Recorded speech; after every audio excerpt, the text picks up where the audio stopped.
Something that I want to show you guys real quick.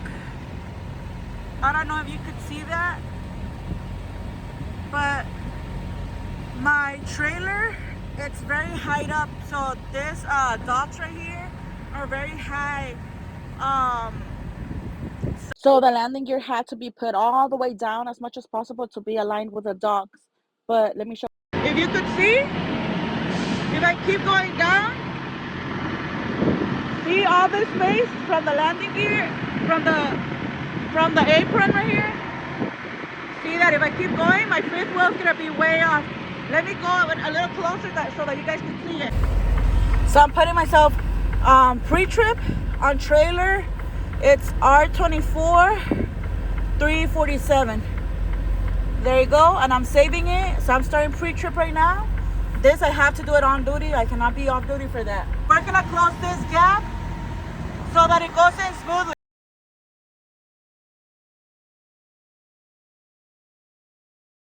So I have closed that gap already.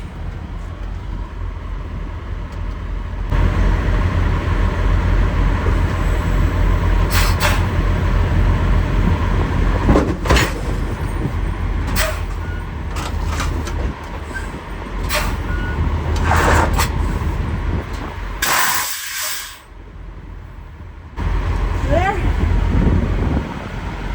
Now it's already in. From here, everything looks good. I'm putting in the hammer.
Touch bottom.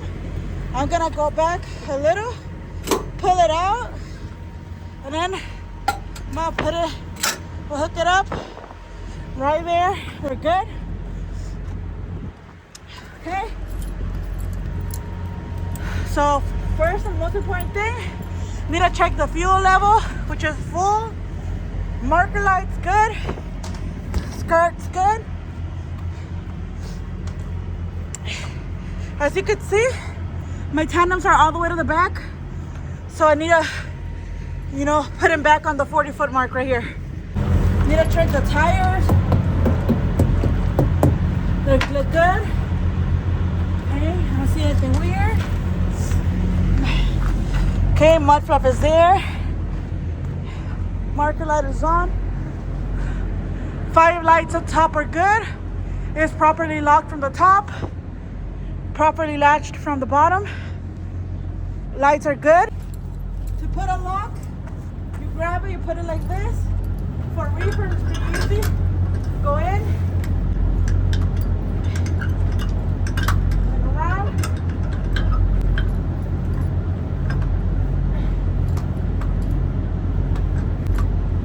Okay. There you go. I need to confirm the seal. Okay, and then go check the seal there. That's their little note right there. Everything looks fine on this side. And check the tires on this side as well.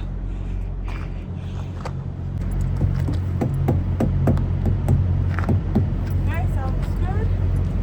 It looks good. Mud flap is there. Marker light right here is working. The other marker light right there is working. Okay. Marker lights up top. Okay. Let me check the tractor tires as well. Let me check the marker lights. I'm gonna check underneath the. Okay. Right here, everything's looking good. Okay. Fuel cap, marker light. And check this tire, never know. Okay. That's good, marker light.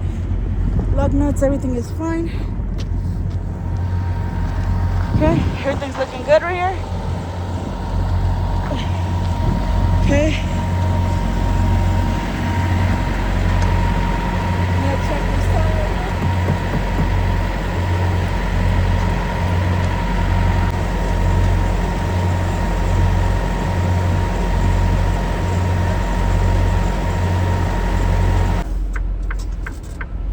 I'm gonna go ahead and check my brakes real quick because this is a 2024 trailer.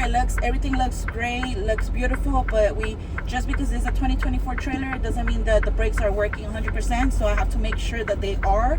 So we're gonna do our brake check real quick. So for that, I'm gonna go ahead and build up my air pressure till governor cuts out. I have to make sure that both brakes are applied, like so.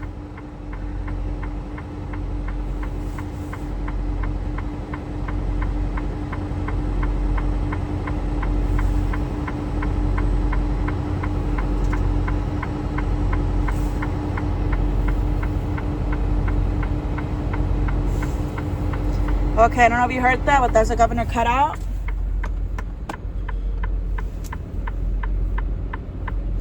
Okay, so now what I'm gonna do, since the governor already cut out, I'm gonna press the red valve in, not the yellow one, just the red one.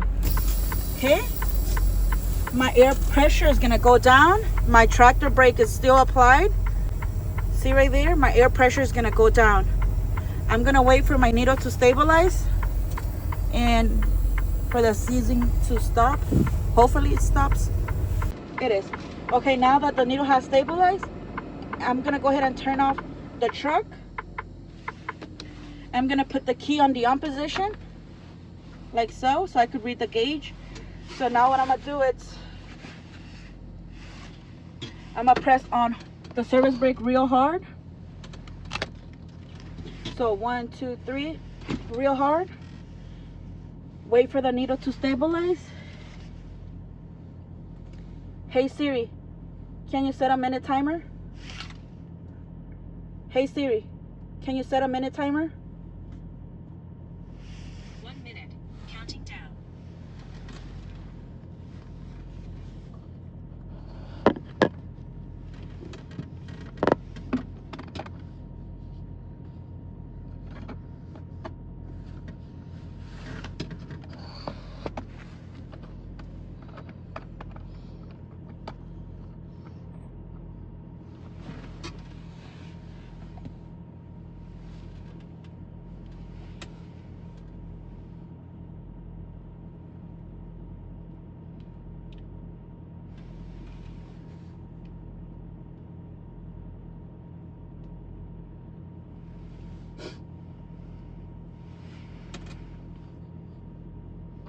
See, my gauge is not moving whatsoever.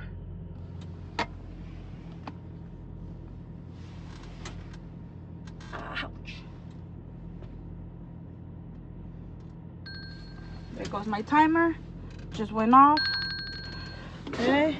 If you want to keep doing your thorough brake check, you want to check that the valve pops out and the light and buzzer one, you could keep going. My tractor brake still applied. Everything is applied. So now I'm just gonna do the pop out test real quick. The light and buzzer. I hear the I see the light. There. Everything looks good. I'm gonna go ahead and turn on my truck. Build up air pressure since we utilized everything to do a brake test. Now I'm just building back up. I'm gonna go ahead and slide the tandems. Because my tandems are all the way to the back right now, I need to go in reverse. But before I do that, I need to make myself some room behind. So I'm gonna pull forward. The process to slide your tandems, you have to make sure that both brakes are applied, shifters in neutral, and my primary gauge, which is this one right here, I need to build up air pressure till governor cuts out.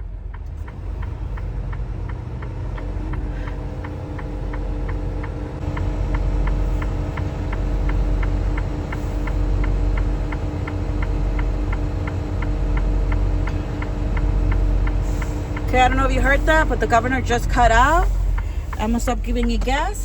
And now I need to send air to my airlines and fill them up completely. So I'm gonna press the trailer brake. The yellow one stays the same, only the red one. I'm gonna press in, I'm gonna release the brake. This, what it's doing, it's sending air to all of the airlines, filling them up completely. So when I go out, pull the lever out, it has enough air to make the pins go in. Okay, as you see, my air pressure dropped to almost 100 because obviously I released the trailer brake. I'm gonna pull it back out. Okay, now I'm gonna go outside and I'm gonna slide the tandems. Let me show you this part over here. So when I come back to slide the tandems, I'm gonna put my shifter in reverse, and then I'm only gonna press the yellow valve in to be able to move the tractor. Okay, so I'm gonna take my hammer with me. This is a new trailer, so I shouldn't have any issues lighting tandems. So this is the lever. I need to pull it out like that. You saw the pins going in. All four have to go in. So pin number 2, pin 3 and 4 are all good to go.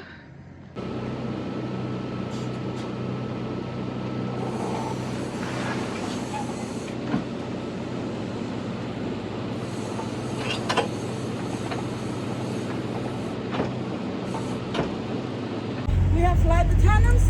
Let me go show you the next step. So there's 2 ways to lock the pins in place again. So there's 2 ways to lock the pins in place. One, you could press the lever down, like this, and see how the pins came out. And you could also do that from the inside, where you press the red valve in, and then you pull it back out, and then you move the tractor back and forth, or usually back, just to lock the pins in place. See, there's pin number 1, pin number 2. Right here, it could be at the center, or it should be at the center of the rear tire, or a little past it, but it can never be like right here, right there. If you see how this pin is not fully, I'm gonna tug the trailer so the pin comes out.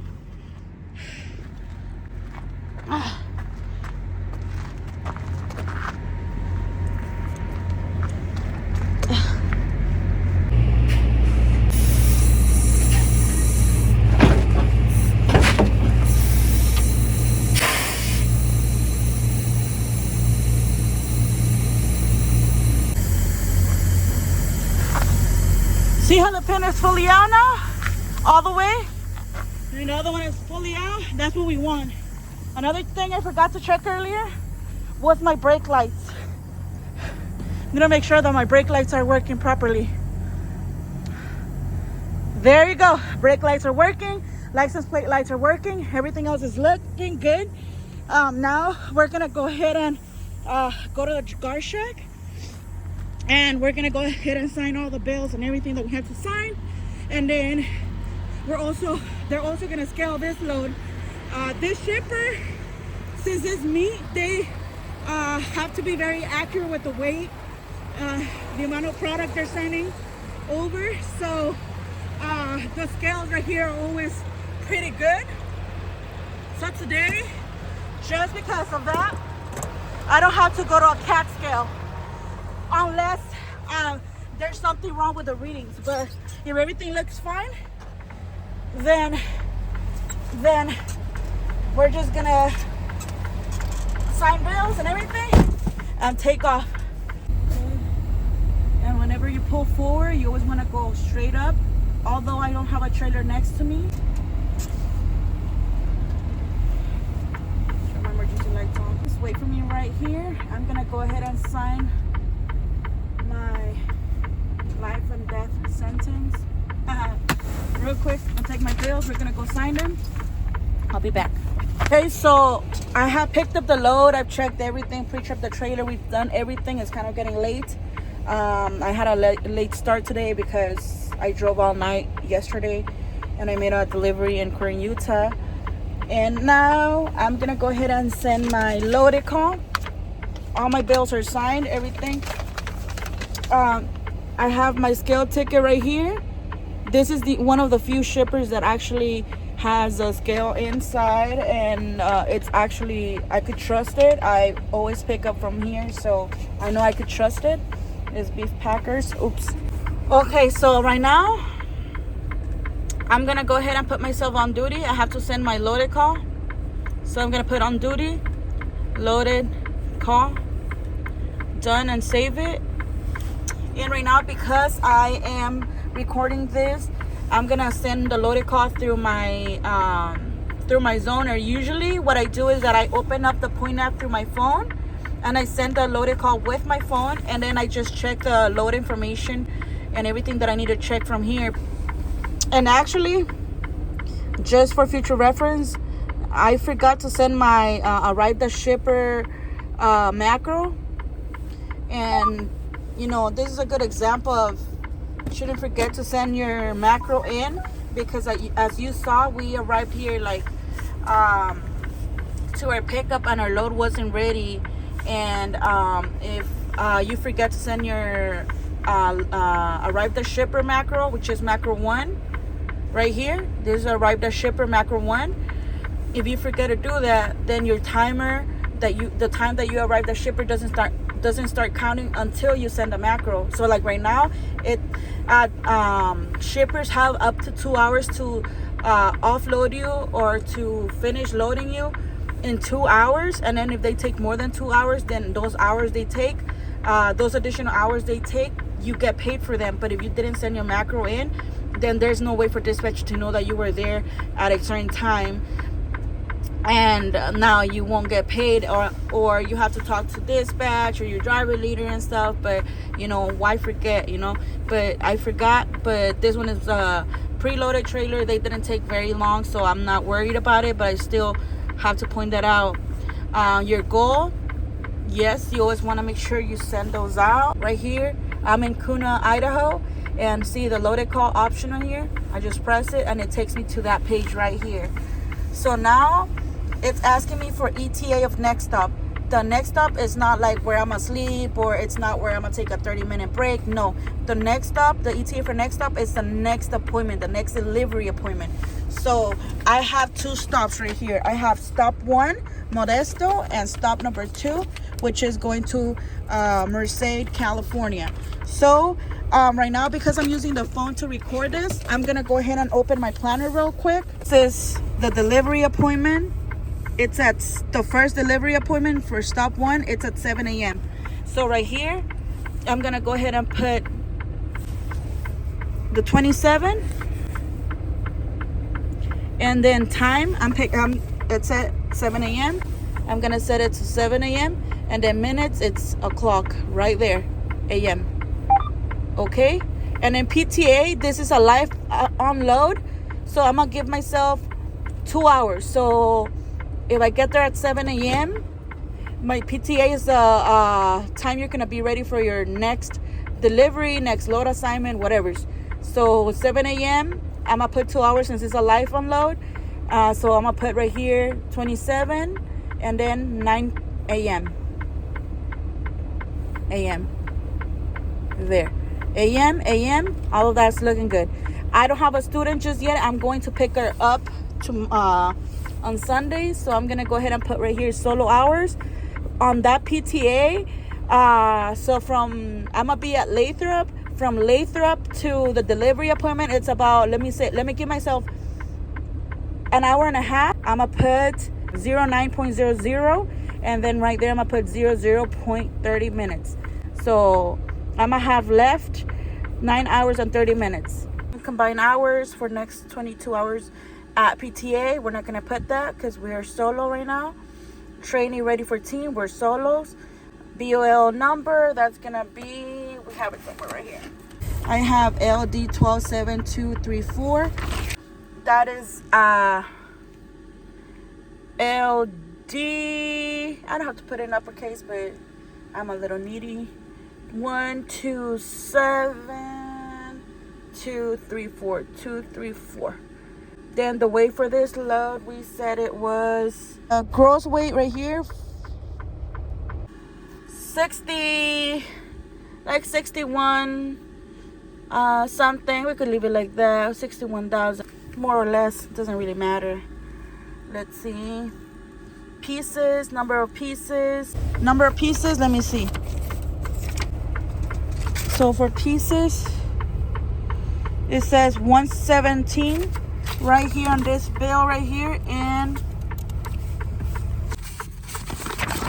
this one says 9 pieces right here. For that, it said 117.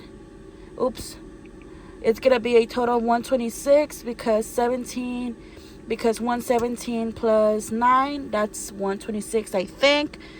If I'm wrong, sorry. So BOL temperature is the temperature on the bills, 26. The BOL temperature, that's the BOL temperature on the bill of ladings on your documents. And then you should have set it, or they should have set it at 26 on the reefer, and the box of the reefer should be reading 26. Then the pulp should also be reading 26. And then product, you don't have to write it, but if you want to, you can put meats, doesn't matter. Then bulkheads, I don't care, just leave it blank. Lock apply, of course, we did that. Hazmat, we don't care, we don't have to put anything. Make sure that your destination matches with the bill of ladings and the one that dispatch gave you on your zoner, so that we're not going somewhere else we're not supposed to. And then so that should be marked as yes. Then we put a seal number, whatever seal number you get, you put it right there. We got the seal 44 9307, 44 9307. So after you have put your seal number, you're gonna move on, and then it comes pallets in, pallets out. I never do anything for that, I just leave it blank. And then it says, if keeping the same trailer, please leave the rest blank. But I'm not keeping the same trailer, I'm dropping trailer R21075, and I have picked up trailer R24347, and that's it for the loaded call. There's nothing else to send. So all right, so you just send it through. Go ahead and put the zoner like this so you could see that everything. Okay, that's great. I'm gonna send it over, and then you want to wait. Oops. Okay, I just sent it over. It says send macro 16. I'm gonna send it right now for you guys. I'm gonna look for macro 50 right now. Obviously right now I'm taking forever because I'm doing this video. So my steer weight is 11,400, so I'm gonna go ahead and put 11,400. My drive weight is 34,420. Okay, now trailer's weight is 19,220. I mean 19,520. 19,520. Location is the shipper's location right here. And close it. 40. The trailer's at 40-foot mark. We did that. We fixed it. Now let's go ahead and send it. If everything is good, it shouldn't send you any more notifications. Everything should be good. Put my bills in here so I don't lose them. I'm gonna set this garment to Lathrop because that's where I'm gonna be heading. This load doesn't deliver till the 27th, so I'm at a couple stops along the way. So I'm gonna be stopping tonight at the Swift Transportation, Sparks, Nevada. Ooh, it's cold. Sparks, Nevada. That one. See there. So I'm gonna start route. It's about 422 miles. There, everything is ready. Now what I'm gonna do real quick is I'm gonna put myself in yard moves. Oops. I had, and I'm gonna save it. Turn left. Okay, I'm gonna go back to my GPS, and that's it. So I'm gonna go ahead and drive all night right now. So this is how I do a pickup. That's how it goes. Later tonight, I'm gonna go to Sparks, and I'll see you in Sparks in about 8 or 9 hours. So I just arrived to Sparks, Nevada's terminal. I'm gonna do this backing video for you guys. Hopefully, you guys enjoy it. I have a hard time making backing videos because I need a second camera or something and somebody watching after traffic and stuff like that. It's, there's always, everywhere I go, it's always busy, so it's kind of hard creating backing videos. But hopefully this one helps you. It's an angle backing. And basically, all I did was align myself to the trailers next to the spot I wanted to drive. I left like 2 feet in between. Then I drove next to the spot where I was parking next to, and I cut it hard right. And then I got my tractor and trailer straight as possible. And then I did a straight backing, and then I just fixed myself as best as I could. There's the backing. Okay, I already did the backing right now. Let's go ahead and inspect our backing. It's right there. I turned off the emergency lights so that you could see better, but you should always leave them on when you're backing into a spot for safety purposes. Okay, looks perfect. Reefer is on. Everything looking good.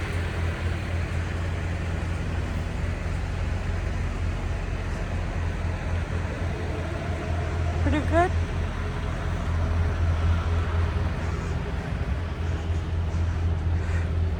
Okay. It's perfect. They're looking good. See, want to make sure that the mud flaps don't get cut up in here, because that's not good. It's easy to tear them off. Okay, so we're good. So now I'm gonna go ahead and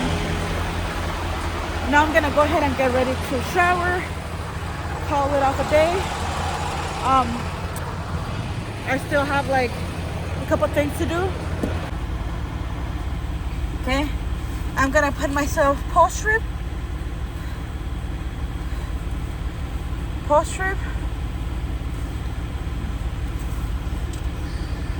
for 4 to 6 minutes. With this, you're just checking that your truck is good. That, for example, you don't have a nail stuck in your tire that will cause it to lose air pressure overnight. Do your walk around. You just do a normal walk around, check your lights, make sure everything looks good. So the next day you wake up, everything is in good working condition. And right now I'm still gonna shower. I'm still gonna do a couple other things. But before I do anything, I'm gonna finish my post trip. Then I'm gonna go ahead and actually let me go show you how my clock is looking, because I drove for like 8 hours straight or so. So it says right here at 101 miles because the rest of the drive time, it's on yesterday. Right here is already 1:49. I'm in Sparks Terminal. I'm at the Sparks Terminal, and it's already the next day basically. So this is how my time is looking. I still had 2 hours of drive, an hour and 20 minutes left on my 14. My 70 is still fine, and that's where everything is at. So with this hours, I wouldn't have made it to Lathrop. I'm 4 hours away from it, so it doesn't make sense to keep going. There aren't any other truck stops besides the petrol right here and the terminal, and then the other ones are just rest areas, and I don't want to stay at a rest area because I want to shower and do all of that. But this is how my clock is looking. You want to make sure that you always stop at least 2 hours or an hour and 30 minutes. So I'm done for the day. I still have to shower. I still have to put myself in sleeper berth, but I'm doing my post trip. I already did my walk around, but I got kind of cold.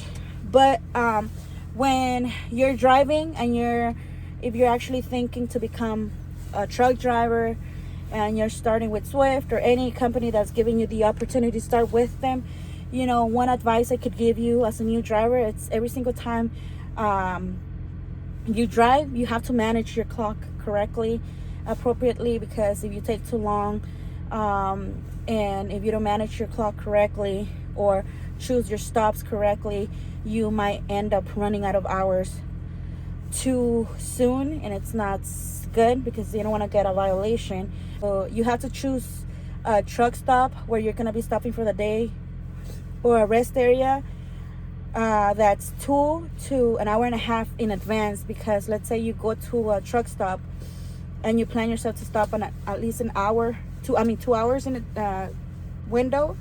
You go there's no parking, you could still find something within the next maybe 40, 50 miles, 60 depending. But if you don't give yourself sufficient time and you get to a truck stop and there's no parking, then what are you gonna do? You cannot just be blocking or parking whatever you want. Some places are big enough where you could park in a certain area and you might not be told to move or something like that. But you want to be careful. Time management is very crucial. When you're new, obviously you're not gonna do things as fast, but you always want to make sure that, okay, if you're starting your pre-trip, that means that you're starting your pre-trip because you're ready to go for the day. And don't start doing this and other things unless you have enough time. But if you're starting your day, you should have everything ready to go. You should have showered, brushed your teeth, gone to the bathroom, watch whatever you had to watch, clean up whatever you had to clean up, and then start your pre-trip and record it on our system. Always 15 to 20 minutes, because it is very important that you do have that saved on the system, that you did your pre-trip, and then when you're ending the day, your post-trip. Why? Because you don't want to wake up tomorrow in the morning finding out that you have a nail on your tire. Now you have to wait for on road. Now you have to figure out what to do. Or if you had a bad light, you could have probably fixed it that night or something, and now you wake up with a bad light or a bad tire, an air leak, a bad reefer, anything really. So you want to make sure that you're doing your post trip for that specific reason. And after you do your post trip, you're gonna go ahead and send macro 32. Still have to shower. I still have to do a couple of things. I need to go to sleep. I'm a little tired. I've been up all day working hard, and it's kind of beating me, and if not, I'm not gonna shower. So but I hope you guys enjoy this video. I'm gonna try to edit it as soon as possible so you guys could get all this footage. And if you're somebody who's interested in coming with Swift, You know, just hang in there, you know, do your research, learn what you need to learn, you know. Just understand that it's the first month with your mentor is not the easiest, because there's a lot of things that you have to learn back to back, and you know you're gonna be under a lot of pressure. But with all been through that same pressure where you know everything is coming back to back, we're getting used to something completely new. Let me go ahead and put myself on sleeper breath before I forget, because I do not want to forget. Let's turn on the let me see, did it work? Yes, sleeping. Okay, so like I was saying, you want to make sure that if you're coming with Swift, do your research on things you have to bring. You know, you don't want to be, if you don't want to be lost, this is why I'm posting this video, so you have an idea of something that drivers actually do on a daily day-to-day basis. Today I didn't take a 30-minute break, because from where I was all the way to here was less than 8 hours, and I knew I was gonna make it. You know, I've done this drive a lot of times, so I know that I was gonna make it. But if I did not know, wasn't sure that I was gonna make it, then I would have, you know, stopped somewhere and take my full 30-minute break. But that's just today. So like I'm saying, you know, if you're deciding to come with Swift, it is great.